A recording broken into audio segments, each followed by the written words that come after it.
Buenas, en esta ocasión vamos a presentarles sobre las reacciones químicas y sus tipos. Antes de ver las reacciones es importante saber qué es un electrolito. Un electrolito es una sustancia que al disolverse en agua se descomponen en iones, es decir, que tienen la capacidad de conducir corriente eléctrica. Existen varios tipos de electrolitos, entre ellos tenemos el electrolito débil, que este se ioniza parcialmente. También tenemos al electrolito fuerte y este se ioniza al 100%. Un no electrolito es una sustancia que al disolverse en agua no forman iones, es decir, no tiene la capacidad de conducir corriente eléctrica. Las reacciones de precipitación, también conocidas como reacciones de doble desplazamiento, se da gracias a la unión de iones dentro de la mezcla, esto causando que se dé un precipitado en el fondo de este tipo de reacciones. En estas existe la ecuación molecular que se da al sumar extremos con extremos y medios con medios, la ecuación iónica que se trata de separar todos sus elementos para así poder descartar los que estén duplicados. La ecuación iónica neta nace de la ecuación iónica, siendo los iones espectadores los elementos que estaban repetidos en la ecuación iónica y siendo el residuo todos aquellos que no estaban repetidos. Las reacciones, la solubilidad es la cantidad máxima de un soluto que puede disolverse en 100 mililitros de agua a una temperatura específica. En el caso de la tabla, a 25 grados Celsius. En los compuestos solubles tenemos algunos ejemplos como el litio y el sodio, y en las excepciones tenemos lo que son los halogenogeros y los sulfatos.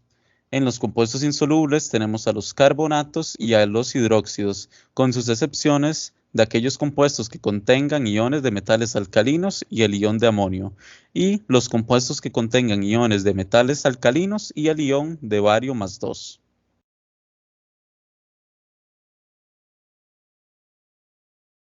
Reacciones ácido-base o de neutralización. Para las reacciones neutralizantes se necesitan de dos factores importantes, los cuales son un ácido y una base. El ácido tiene un sabor ácido. Esto se debe al ácido acético. Los ácidos reaccionan con ciertos metales para poder producir hidrógeno. Un ácido es una sustancia que va a producir iones en solución acuosa, es decir, hidrógenos, y estas soluciones conducen la electricidad. El ácido se considera un donador de electrones. Las bases.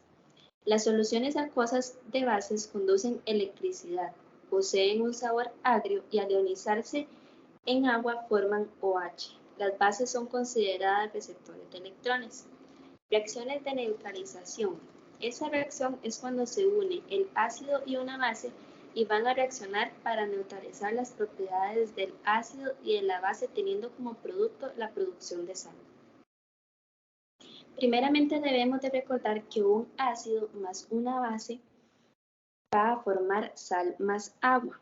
En este ejemplo, como ácido tenemos al ácido bromhídrico y como base el hidróxido de bario. Para poder llegar a tener nuestro producto debemos de unir extremos con extremos y medios con medios. Unimos el bromo con el bario y el hidrógeno con el hidróxido y acá vamos a tener la formación de agua.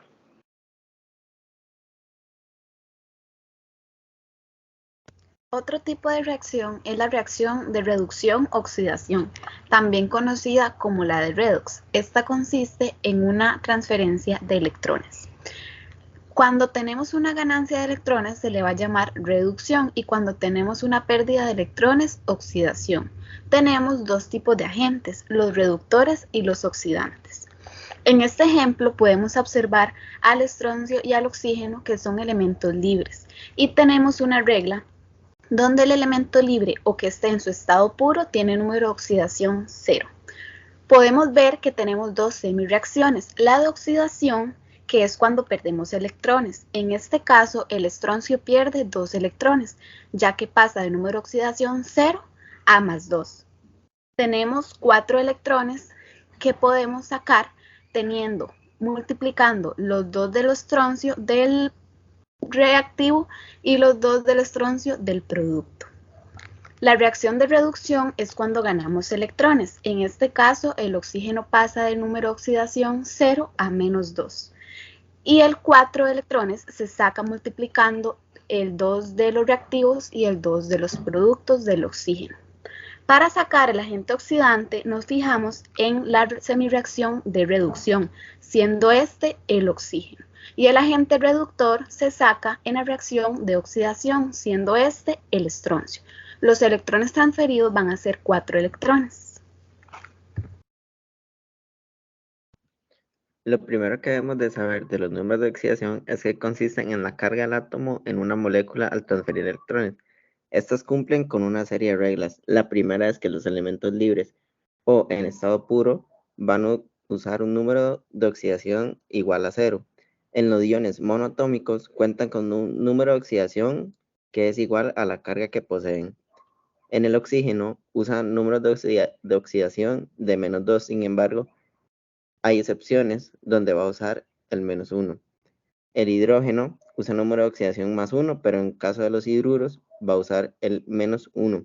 Los metales de la primera familia van a usar +1. Los metales de la familia número 2 van a usar +2 y el flúor siempre va a usar -1. La suma de los números de oxidación es igual a la carga de la molécula. Y por último, no todos los números de oxidación son enteros. En el ion peróxido podemos ver cómo el oxígeno diatómico es igual a 1/2.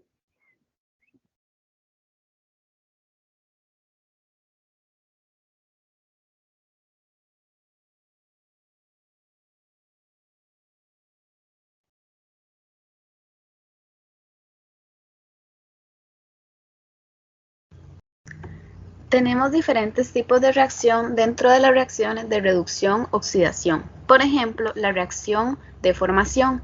Esta es cuando tenemos dos elementos o un elemento y un compuesto para formar un compuesto, como en este caso podemos ver al agua y al oxígeno. La reacción de descomposición es la contraria a la reacción anterior. Esta es cuando tenemos un compuesto y la vamos a dividir en dos elementos o en un elemento y un compuesto. Por ejemplo, acá tenemos al hidróxido de zinc que pasa a ser zinc e hidrógeno. La reacción de combustión consiste cuando un átomo se le suma el atómico formando una reacción de combustión.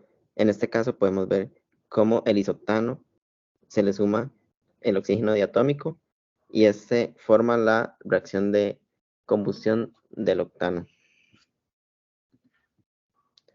También está la reacción de desplazamiento.